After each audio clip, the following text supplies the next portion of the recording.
Thank you, Mr. Chairman, and thanks for letting us have a second round here. I want to go back to Dr. Sullivan. Thank you.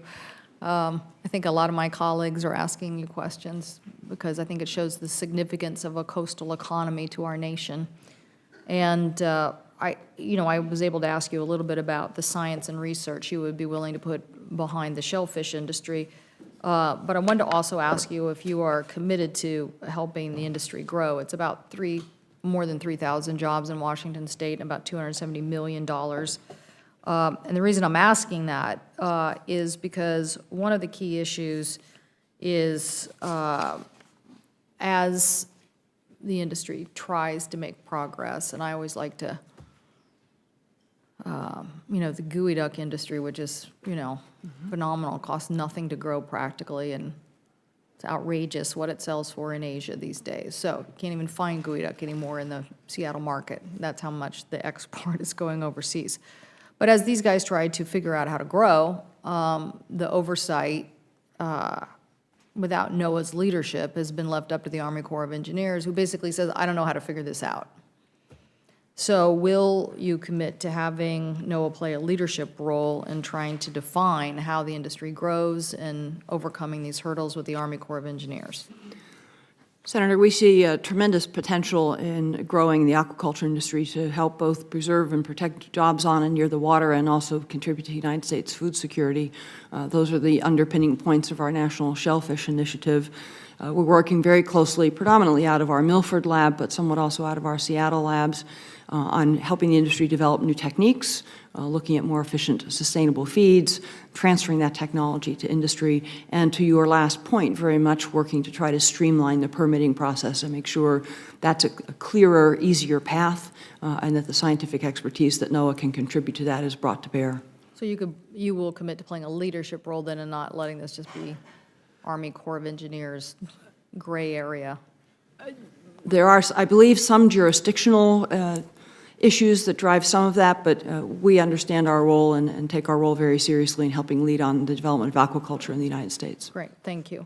And on, part of our challenge here has been just where NOAA has been on nominees. Obviously, your position as administrator, then, the issue of your former post, and then obviously the Deputy Assistant Secretary. So all of this has led to many rungs down on the ladder not also being fulfilled. And one of the challenges we've seen is in making getting an appointment for the Halibut Commission.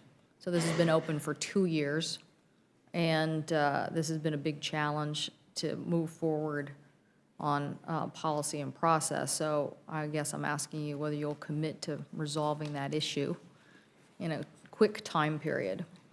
I mean, there's going to be disputes about who thinks, what the Halibut Commission should look like, but the issue is not to let that controversy stalemate us in not getting a nominee. Certainly agree with you on that point, Senator, and very much recognize the importance of the International Halibut Commission to key fisheries in northwestern waters of the United States.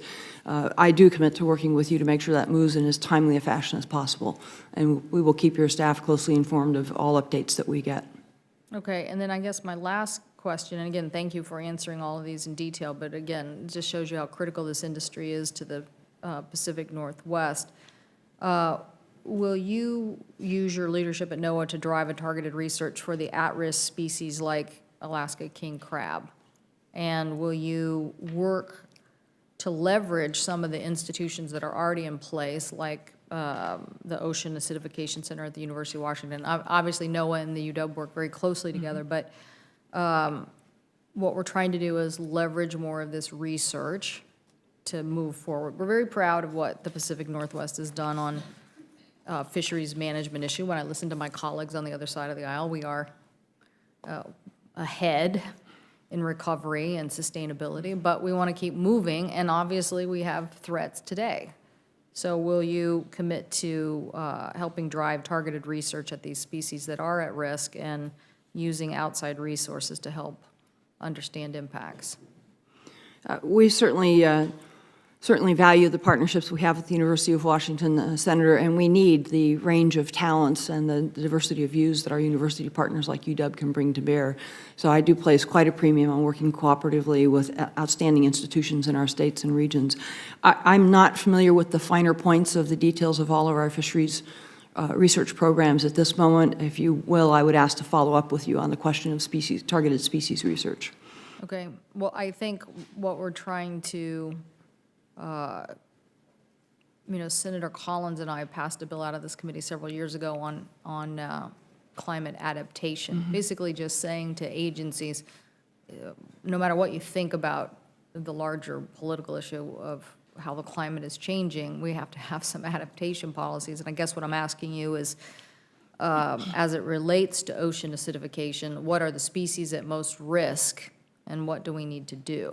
And again, going back to that science that prevailed from the buoy information, we were able to identify a better seeding process to then save the shellfish industry. So I guess what we're saying is, targeting some of the most at-risk species like Alaskan king crab and figuring out what we need to do in relationship to that to help that particular species survive.